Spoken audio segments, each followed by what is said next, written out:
En regardant comme ça, Mukebai, il n'a rien. Ana est le côté, il est pauvre. Comme un âme, tu es salé,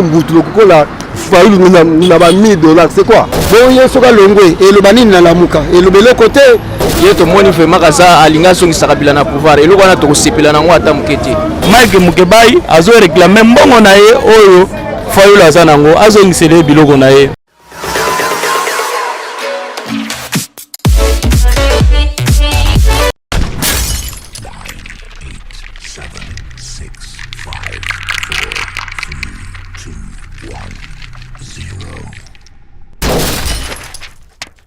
Mesdames et messieurs, bonjour et bienvenue sur Elite Télévision, votre chaîne de proximité. Et ça, quand vraiment, c'est un mingue de savoir que vous allez toujours pour nous soutenir de jour au jour. Et encore une fois, je vous demande de vous abonner massivement. Donc, vous allez Kanaka. Chers internautes, je vous informe déjà que nous sommes sur Rond-Point Victoire. Bipa Iwa Pitokosal échange la population par rapport à propos de l'honorable Mike Mukebai contre Martin Fayulu. Donc, je vous demande de suivre ces réactions. Bonjour, Bonjour maman. Kombo nani? Kombo nanga HML Mukendi Lukusa. Ndeko Lukusa tokiti lolo sur les terrains pendant aussi l'échange na bino population par rapport à ba propos il y a l'honorable député Mike Mukebai nenga la contre Martin Fayulu et encore c'est que grave assigné de mission na élu que chargé à communication. Donc mon point de vue na avec Kokozani. Non Mike Mukebai donc pour nanga na moni ka sali mabeti tellement que aza makila ba congolais. Ya liboso soka moni mutwa o abanda osala net lit contre vérité des urnes alongwe na vérité des urnes akomi kete fo ba funda mokonza mboka na tina te amoni ke non eza nango eloko pamba olanda mutu ke net leader batu ne ba congolais na ba kinois bazara batu moko boso ba moni mutu moko boso net azana top ba olanda landa na sima ba yebi objectif na été Mike Mukebai amoni kete kolanda Martin Fayulu ezanet ke kolanda moyibi azoyiba mais yo yiba kana ete mais azo yiba boye ko kabola parce que amoni tipo un jour aya kangisa ngai comprendre yango nde alobi abana zonga sima nakoma nanga mutu te bato oyo baza bandeko nanga ngala na banzi kete mutu azo sala lit kete ba congolais bazala en paix njoka azolukela bango trouble ofundela mokonza mboka na tina nini atuni avant kende kutu na landi Mike Mukebai na YouTube alobi avant kendo loba makamu na yo na ndima to bakutana na bato ya FCC basolaki ya boyaki après amoni mutu asali likambo ye moko alobi kete non likambo eza lisanga donc kosala lit eza eloko boyokani te mais yo ke sala likambo na ndenge na nde amoni kete tipo akomi dambe yambe donc mutu azanga position po ayebi mboka na ete atande bakino baloba no mutu abandundu ya wapi bino nde bolobi ngai oyo na yo kipe o aloba na ndenge na ye ala mutu aso Camerounais kwa nde baloba wana a Camerounais ya solo po tozomona déjà mutu donc Fachi azosala makambo ya bien depuis abanda mais ozomona mutu wana azobundisa ye asote na vérité désir na yebi te so akomoluka siko so Fachi ayiba so Tshisekedi ayiba banzungu koko na ende akomoluka na minute o mona so longwe siko opona ofunda mokonzi mona wabimiselo mosusu donc leader na ye eza kobundisa mokonza mboka donc na makambo ya bien azosala tomoni ke aza makila na biso te Mike Mukebai aza congolais mais faut boyebaka pe bata mosusu le temps tozotambola soki ozana mutu donc boza même idée te botambola bien te amoni ke idée na biso ezaki ke te tosala lutte contre donc pauvreté makambo ebele etali donc makambo mabe na mboka mais baye komona ke te o type oyo azobundisa nde congolais tala eloko abimisa ya mabe wana donc o muto baloba soki congolais wana Fayulu wana pona ngai azaka congolais te aloba eloko moko boye nayebi te soki alinga koma mokonzi yango nde nalinga koma mokonzi ya bato bandundu to ndenge nini azoloba soki omoni muluba donc tika boma nyoka boma muluba oyo tika nyoka donc nyoka po na ye aza na valeur po amoni biso baluba donc toza ba étranger te tellement que ye aza étranger autamboka libanda ye siko amoni ke ba o baza bandeko na ngate se mie bakufa siko ndenga lata ki mutu abandunde ki bakongwana non nde esali ke amona biso ba donc baluba nde bazui pouvoir donc eza lokola donc pouvoir moko coutumier non Fachi atalisa eti ba parole na ye Fachi avant bokonzi azaka da mokonzi biso to ba ekle to mona na musika donc un Congolais c'est quelqu'un qui a de vision.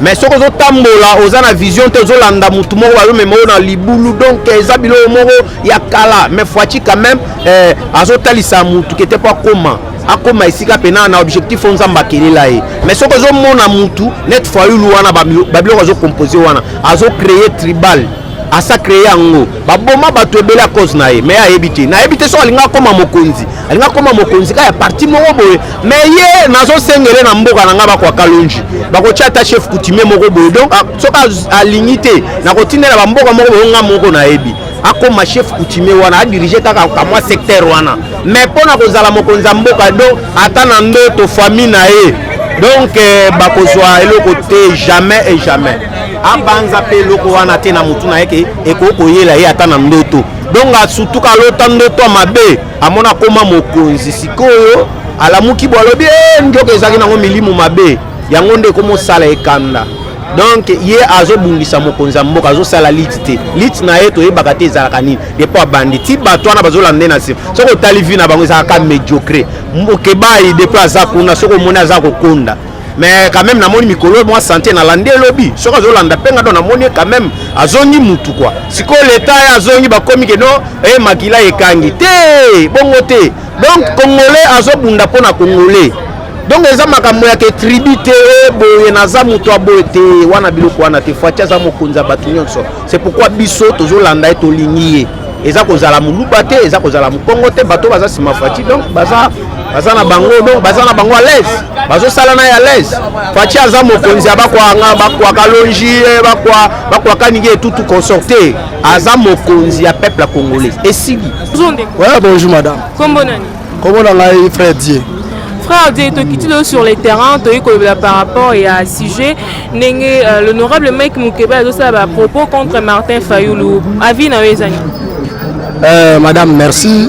Kolanda ba propos tenu ya ndeko Mike Mukeba. Moi je veux dire que non, la politique c'est l'opportunité. La politique c'est l'opportunité. En regardant comme ça Mukeba, il n'a rien. Ana est le côté, il est pauvre. Quelqu'un s'il est pauvre, il faut Lucas s'enrichir. Pour vous dire, Mike Mukeba a côté prison plusieurs fois en disant qu'il est un opposant, mais il n'était pas un opposant, il a fait ça pour chercher de l'argent. Nalanda qui Mike Mukeba, tant abîmé au prison. Il a montré qu'il était opposant, mais moi je dis qu'il n'est pas un opposant, c'est un opportuniste. Aïe na lobi makamonani ya Golden Boy à l'infini, on l'a corrompu, appelle Mbongo. Atike.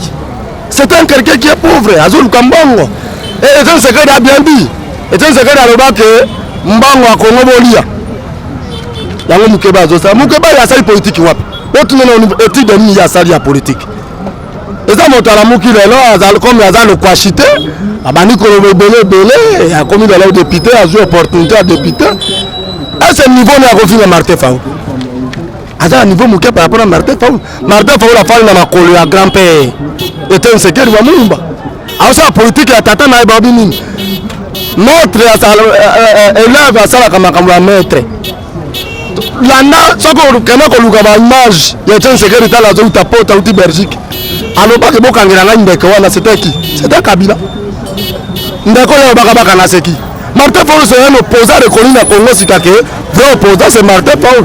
Et Aza Motumoko, Aza Anata parce que ce fait ça va makama mabe a protéger parce que ndeko na ngai non. Na moment yo FCC na cash basali coalition Aza Motumoko. Problème est Martin Faoul amona que ce mokonda moka sai kama mabe alobake, il a mal fait. Ce que quoi là on prend avantage à FCC. C'est son problème. Et le problème n'a été Mike Mukeba akeba na ba langage propos wana et ko ridiculiser après parce que tu ebi bato mosusu baloba ba langage wana lelo ba changer. Siko par rapport à Nenga signé de mission on est contre parce qu'il était chargé à communication à signé démissionner point de vue na ezali.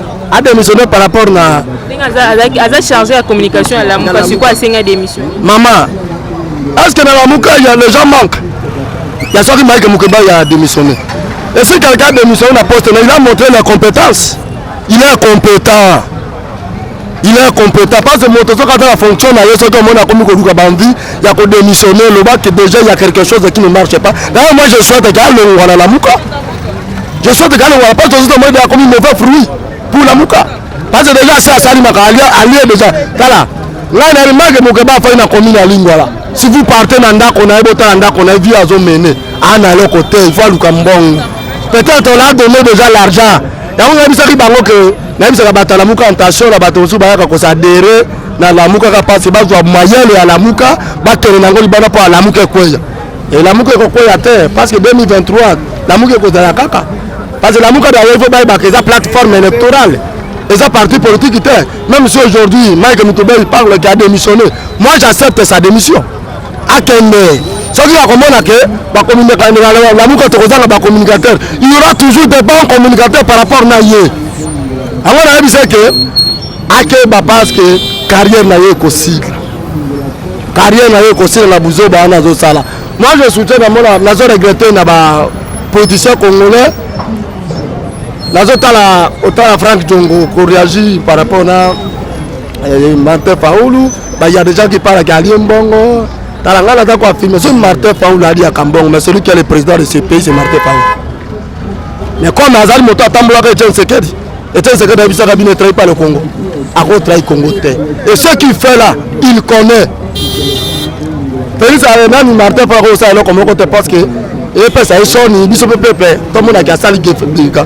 Mais Mike Mukeba moi je ne considère pas Mike Mukeba comme un opposant ou pas dans la muka ayaki ne moto yaki c'est un traître. O ayaki na kata la muka pona sa babiloko wana. Je soutiens sa démission et je dis aux autorités à la muka ba accepter démission la ya bima. À Kende, il y aura toujours les gens qui vont remplacer là-bas, qui vont bien faire le travail. Comme ça, bon fruit pour la préparation à 2023, il y a l'élection là-bas. C'est ça que moi je dis. On n'a pas peur de Mike Mukeba. Aza et l'autre côté, pas la biso la muka. Nous, nous sommes d'accord. Mais à Tika, Benji, pour la Martin, pour la père spirituelle, la politique, oh Martin, pour la Zosala, la Mjé Mukeba, la Kokosa, la Motek. Alors, tout le monde, il y a quelle prison à Zone, il y a quand même changé le langage. Mais maintenant, la Mouka, Martin Faoulou a changé le langage. Il a parlé de vérité de Zirine, il a continué. On n'a pas peur de ce régime. Tout le régime, nous, on n'a pas associé à Babouzo dans le cas. Mais nous avons que notre votant, il n'y a pas de la Mouka. Aïe, 2023, à cause de la sous député, le bac, quand on va passer un bon, on a fini à la Mouka à démissionner. Nous comprenons des choses. Tout le monde va te donner la FCC, va démissionner, la FCC va démissionner, la CAF va démissionner, n'a pas intérêt propre na bango. C'est ça. Merci beaucoup. Ok. Merci maman. Bonjour maman. Comme bon année. C'est le Bouende. Papa, c'est le qui sur les terrains, pour tout ça l'échange dans nos populations. Par rapport à l'honorable Mike Mukeba, c'est à propos contre Martin Fayoulou. Point de vue dans les années. Bon, point de vue dans l'AI, c'est que pourquoi à l'objet que papa Saka Martin $1000 à Muzito à la famille à Mukeba. Mais bon, pour la Martin. Atika ba popola ndongo to sepela ngo atambukete atika biloko wana to za bien ndo to za radne to boma kamwana siko ndenge asingi de mission na étant que chargé à communication à la muka koko le bani bon ezali to andeni donc ezali ye mo muta ko juger soka lokato azala intérêt na bi na bisa bukatona ezate mais atika ba propos que $1000 pas c'est rien. Vous faites un bon ébélé, faites un service qui est belé, vous tout le temps à biscuit, ça sali, exact. Mais à tout cas, ma propos les hommes à la montée que sali, vous la faillite, nous n'avons $1000, c'est quoi? Bonjour papa. Bonjour maman. Comment on a? Comment on a Joël Mbetengue? Papa Joël Mbetengue, tu es sur les terrains, par rapport il y a information de circuler sur l'honorable Mike Mukeba, il a sali à propos contre Martin Fayoulou, lui en tant que population, point de vue dans les années. Bon, point de vue, Mike Mukeba a un objectif. Fayoulou pas un objectif. Fayoulou a leader, il y a la Mouka. Oh, pour qui pas Jean-Pierre Bemba Gombo, na Muzitu, na Moïse Katumbi, na Pierre Matungulu. Bon, Fayoulou a lobby de Kambumoko, Oyo, Yemoko a eu constitution, a eu la loi. yango alobi likambo wana bo Mike Mukeba soka azoloba likambo wana bon wana ekite ye Fayulu ana liti ne azobunda tant que opposition fa loba liti oyo azoloba pona kolamusa président na mabe oyo ezoya pona président na malamu président sala malamu président lobaki état de droit fait que na droiture ye moko pe fa atosa état de droit soka tosi état de droit eza malamu ya peuple congolais malamu ya biso nyonso tout na opposition na président de la république eza malamu na biso nyonso. Sikoyo ndenge azo accuser Fayulu que parce que babi muzito apesa ki Fayulu mbonga ke kotika na fama Mike Mukeba mais babi que Fayulu a détourné mbongo wana okokolo bani Fayulu ana balar na ya Fayulu ke bako pesa mbongo te ake pesa Mike Mukeba muzito ko pesa Fayulu mbongo nini o ya ke pesa pa Mike Mukeba tant que Fayulu ana balar bino lotu bebi Fayulu abunda liti na papa Tenti Sekedi mbongo nini oyo muzito ko pesa ye oyo ke Fayulu eko lengisa ye pona pesa Mike Mukeba ita détourné. Siko ndenge asengi de mission na ye na chargé de communication à la Muka olobini. Bon tokoboya te ebele bakenda. Badabo mbole bazala na Jean-Pierre Bemba bakenda. Ba François Mwamba ba Thomas Luwaka bakenda. Babunda kutu lit. Soto bitolo makambo ya François Mwamba ya Thomas Luwaka. Eza lokwa nde to pindola po Thomas Luwaka lobake ye azali ke moto oyo je reconnais le Congo biso te di Thomas Luwaka to wutana na banda kala to bandana na bazamba ayebi Congo te mais ndenge to lo baboye eza liti na ye asala oyo ya lingi ako démissionner par longwe na ye et le bela biso le côté et le bela lamuka pe le côté et le bela pe IDPS et le côté ningi balongwa na IDPS baba mama bazai baba longwa na IDPS bayaka na MLC ba Janine Mabunda ba wutana na MLC balongwa bon yesoka longwe et le banini na lamuka et le bela côté Fayulu la otika la Fayulu Mike Mukeba la otika Mike Mukeba. Merci beaucoup. Merci maman. Bonjour Ndeko. Bonjour maman. Comment on a? Comment on a Patrick Kabamba? Ndeko Kabamba, tu quittes sur le terrain, tout n'est bien, peut tout ça la moins chance par rapport à l'honorable Mike Mukeba et sur ma propos de ça contre Martin Fayulu. Il y a tant que population point de vue na Yezani. Bon, selon ma camarade Kanabiso, nous n'avons pas de réseau kendele. Donc comprendre que nos politiciens baso so babiso trop. Donc tout le monde a dit que non vraiment monsieur Fayulu se réclamant président élu. Donc et là on est côté biso déjà na mitou que non, il y a un muto azalaki élu. Mais toye ko mona à un certain moment que non combat na échangé et comme ya komi ko linga lokola aya ko pesa mukongo na ye Kabila amata po aya ko beta Fatieko. Donc tu peux comprendre déjà et wana et puis elo moko na condamné Mike Mukeba eza parce que ye muto za na kati ya la muka aibi makamunyo sonde zoleka mais abomba ki yango les ramoni que non kuna tamso ye ko indela ye nda bani ko bimisa ba vérité wana mais kala kala nyoso wana abanda ko zela nini donc on a za yango ko lubaka yango wana. Merci beaucoup. Siko ndenge ya sali de mission na ye na chargé de communication à la muka bino bo moni ndenge bon émission na ye to sepeli nango to moni que non a révélé ba makambo moko eza ya solo obiso moko pe to moni que non Fayulu alongwe na vérité des urnes aye ko koma na sortie de crise a abandonné sortie de crise a comme sous la destitution à chef de l'état c'est-à-dire ye to moni vraiment kaza alinga songi sakabila na pouvoir et lokana to sepela nango ata mukete. Merci beaucoup. Merci madame. Bonjour maman. Comment on a monsieur Elohim Matibasu?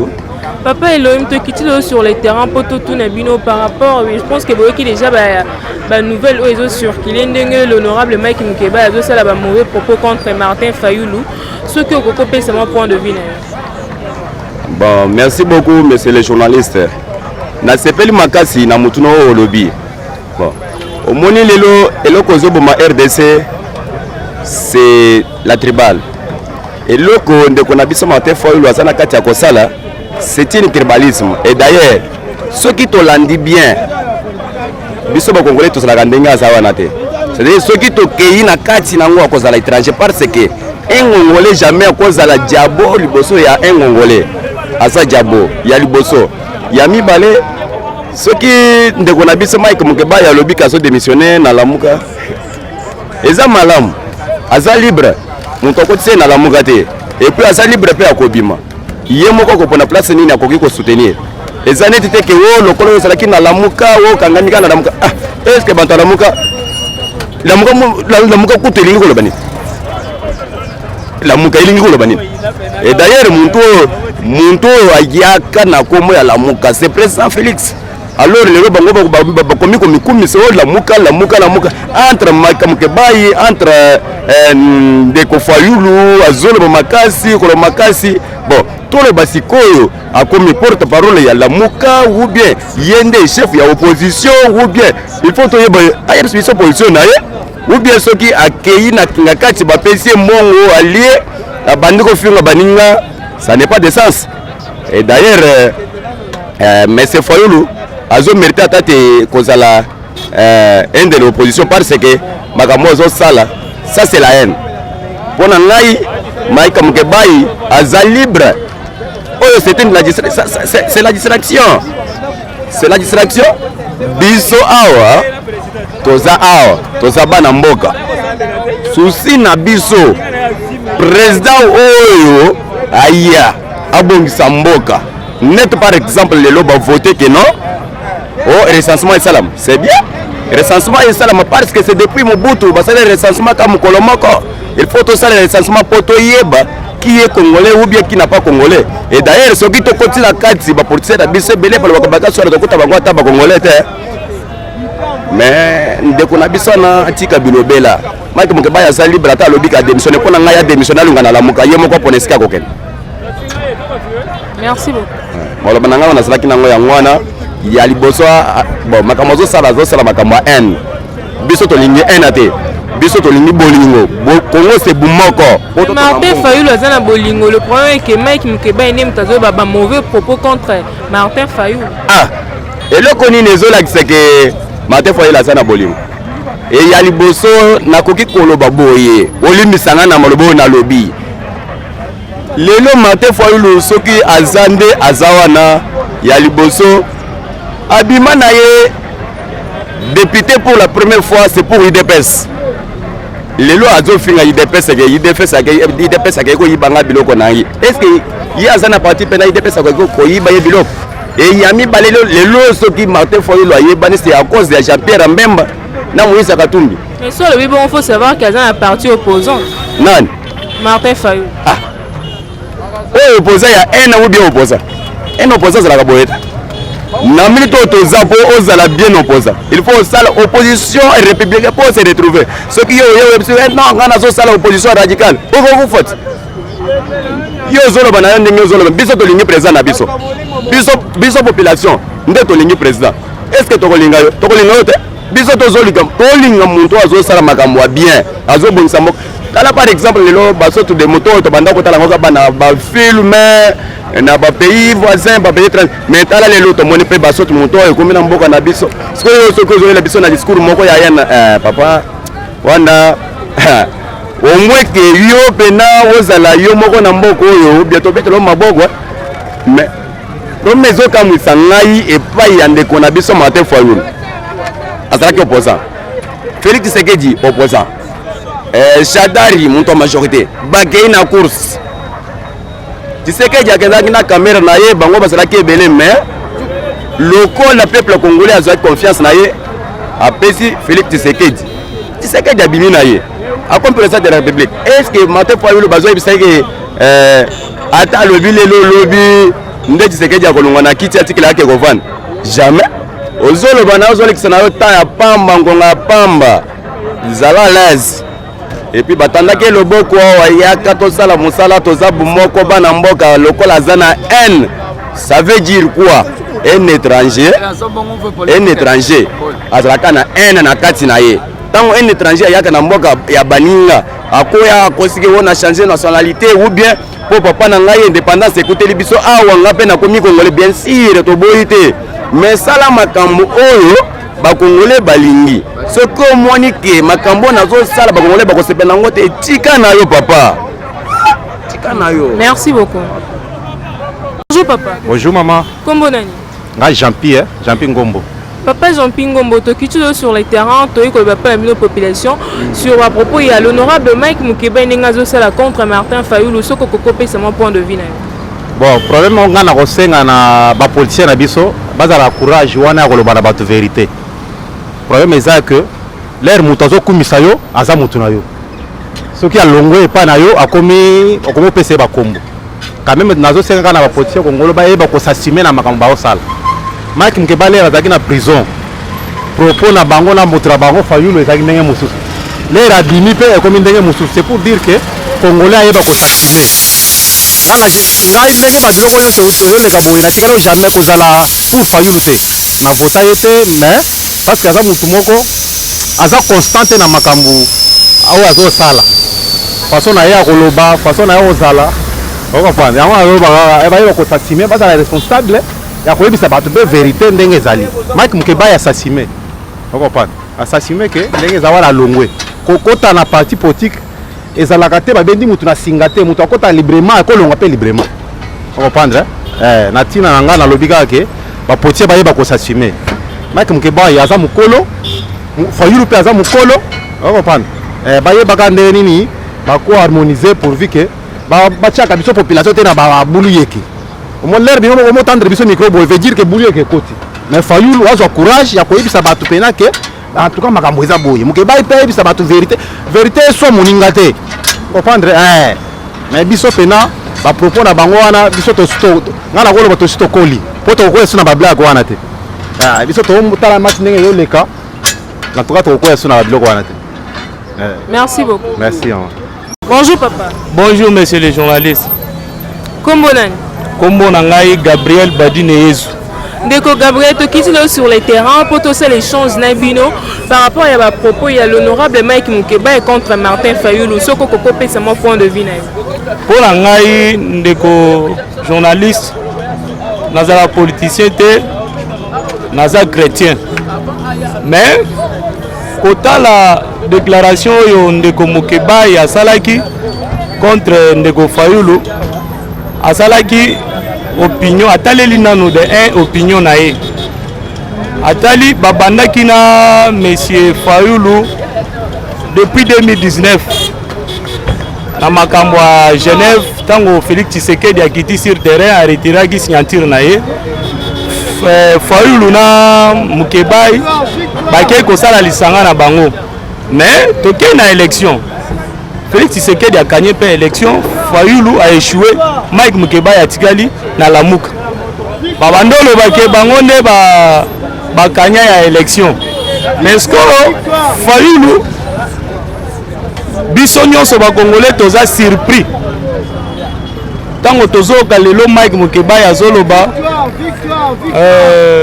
monsieur Fayulu obandaki penza bien mais oye kosukisa penza carrière na yo mabe pona nini parce que okomoloba n'importe quoi contre le président de la République depuis yo obandaki makambo ya politique oyebi nanu kotanga constitution ya mboka ndenge elobaka ndenge elobaki pona makambo ya kovioler loi mais ngai na sepeli penza na Mike Mukeba makasi azongi mutu nde loko nga na sepeli po azongi mutu a reconnaître que babandaki bien mais baye kosuka sikoyo mabe baye kopesa sikoyo bato akashi raison que bazalaki na victoire na bango.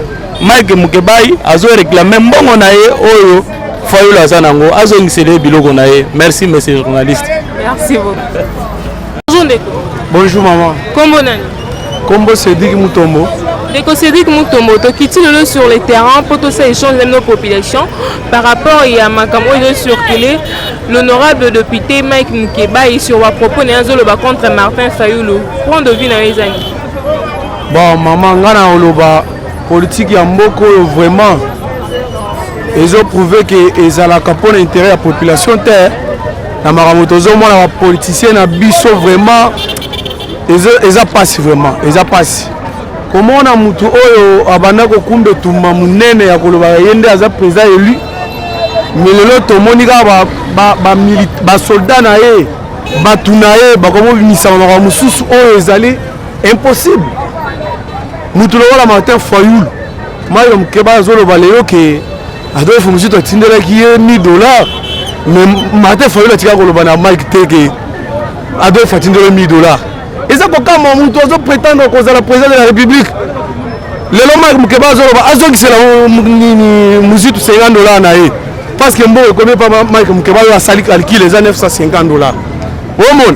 Donc ça prouve que les politiciens na biso bazali ko distraire population et belé bazali ko distraire population na ba biloko oyo ba mo ba yebi keza ba intérêt na bango personnel likambo peuple eza na kati wana te yo mo bilomo biso mo tolanda yango ti tolanda ba debango tolanda ngo to mona mamuke ba yazali leader azali pe na makanisi na ye oyo pe amoni ke ndeko oyo atamboli bien te make komi ya mafinga ba finga na pe ezali kopesa biso leçon ata moke te meloko ezokamwisa biso ezali komona mutu monene lokola Martin Fayulu lelo oyo akomi lokola joue akomi balobela ye bamakambo boye likolo ya bambongo moko boye donc ngai ezolekela ngai ça prouve ke bapoliticien baza na bolingo ya mboka te voilà wana nakoki koloba na ngai siko ndenge asengi de mission na ye na compte tant que ezalaki chargé ya communication ya Lamuka omoni ndeni non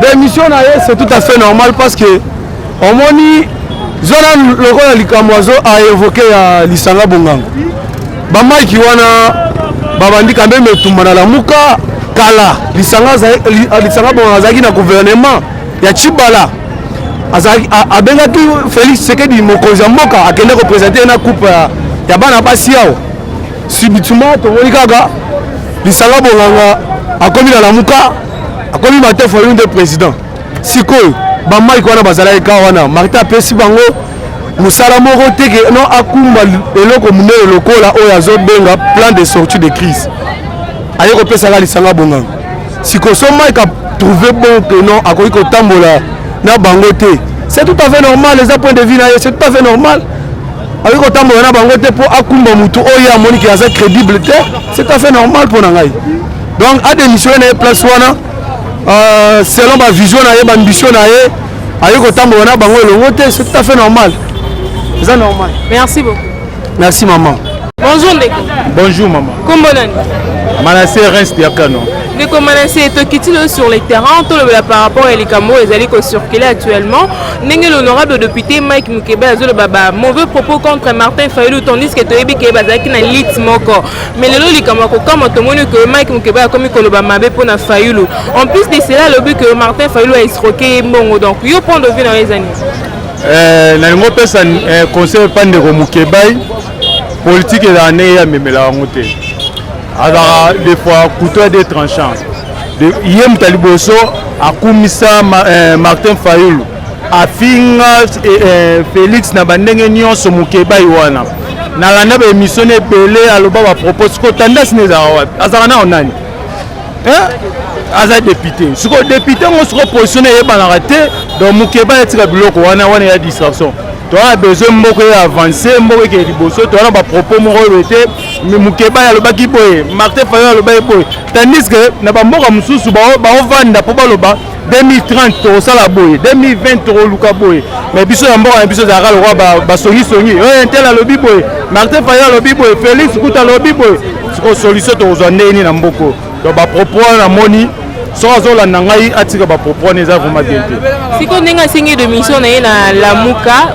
omoni ndenge Lamuka et là on peut tout comprendre Lamuka ya plateforme et ensemble ba député et ba disons ya ba parti belé et la plateforme mobimba Mukebai a mutuso ya MK si je ne trompe pas il y a parti Moïse Katumbi Martin Fayulu ba propos lobby sur le lobby on a compte à décider c'est pas un problème mais sur le lobby on a compte à Lamuka et que tous les trois restent ba leaders en bazaki au courant wane ba leader ne ba mot a dit par rapport à Martin Fayulu mais non Mukeba ya rôle uniquement communicateur no to sanga awa ta communicateur un communicateur faut pouvoir na ba réunion c'est que Lamuka ngo ba organiser te ba réunion za raté si réellement ba réunion faut bien goza na maloba moko liloba moko poto omonaka lokolo makambo ngo oyo eza na cash na lamu nani na FCC to na coalition biso na bango mais ba guerre cas de part et d'autre non mboka ngo c'est sérieux ate partout bato nyonso baka ndenge moko donc aba propos wana vraiment atika ngo batala avancement mboka. Merci beaucoup. Merci maman. Le député Mukeba a lobby que Martin Fayulu a escroqué mbongo ezaki transféré pas na ye muzitu mtatinela ke mbongo na maboko Martin Fayulu mais Mike Mukeba a dit que mbongo ane komela ke nyonso te il manque $50 siko yo moni est-ce que c'est vrai ou c'est faux Oui, namoni eloko o ya lobi wana ekozala solo mais na confirmate na yoki pe balobi. Mbongo wana balobi kezaki $1000. Il a recevoir kaka $200. Siko kolombongo le temps tindi mbongo il faut confirmer. Donc atindi pe maloba kete bozwi mbongo wana moni kete mbongo ezaki insuffisant. Bazuka $200 nde elekelié. Martin Fayulu aza na mbongo te. Martin Fayulu aza na bato bazotinda ye na sima. Bino kozomona eloko wana eza leadership oyo aoluka. Mais aza na eloko te. Nga na lekiye. Na lekiye na musika. Martin Fayulu aza eloko te. Azobunda po na mbongo. Azaki na mbongo na ye na ndenga petrole wana makambo ya petrole pe sila. Makambo wana donc azaka pena na eloko te. Nga na mona ka eloko te po mutu na ye. Depuis babeta ye wana mutu ebeba. Attendez babenga ye soki nani yango o babenga ye wana soki soldat du peuple wana azaki soldat za na nati bakulu nati net bato bazo papa bato wana nde akutani yo so mona fachi babamba libanga wapi yango azaki leader donc combattant quoi ba benge combattant akomata parlement debout siko po azonga zo kakanda eloko wana non nazo ebate pouvoir yango nani apesa ye biso nde topesa ka pouvoir topesi fachi Yesu kwa komisango lokola mwa eloko moko boye donc tata nzamba akela ye donc ayebisa yo kendo diriger mboka nini mboka Congo akokoka te mutu na ye eza mpona mwa secteur moko boya village akendo diriger bato wana mais Congo akokoka te Kabila ye mwana muke mena ki dictature na ye a diriger quand même na dictature na ye wana mais batindiki omone sika suki lelo akokoma mabe lelo a regretter nini kozala mokonzi na Congo eza pena libako ya mabe Fouachi sikondenga e pena na makila donc notre frère donc azo kamba biso na ndenga boboto donc au mona eloko wana ke ata ozana pena yo za mutema mabe yo moko bongoli mutengo lobi non o ande ko na ngai ya lobi ndeko na ngai pe lobi ndeko na ngai mais Kabila wana bazaka ba infiltrer mona eloko ezo betisa bango mutu recensement yango wana siko ba oluka ba trou to kokimela wapi to kozala banani ba kolandela biso recensement de betisi bango mutu mama donc eloko wana il faut yebisa bango ke Fayulu azo regretter que te bakoyeba identité na ye aza mutu wapi nde loko yango wana Mike Mukeba aza congolais na féliciter il faut un homme juste azala bongo. Merci beaucoup. Merci maman. Chers internautes, merci de nous suivre de partout dans le monde entier, en Kinshasa aussi. Je suis très heureuse de savoir que vous êtes toujours wana. Vraiment, je pense que Bino Mokoboyo qui va propos ya Bandeko, ceux qui sont pour et ceux qui sont contre sur ma propos ya l'honorable Mike Mukeba contre Martin Fayulu. Donc merci vraiment de nous suivre. Je vous demande de vous abonner encore massivement sur notre chaîne Elite Télévision et surtout je dis un grand merci à l'équipe Mobimba et à Elite Télévision sans pourtant oublier Jacob. Merci vraiment Jacob pour les images. Merci encore chez Nemi Nelson dans Babi on aime te monter image. Nous sommes vraiment à la fin. Je vous dis un grand merci. On se retrouve au prochain numéro. Au revoir.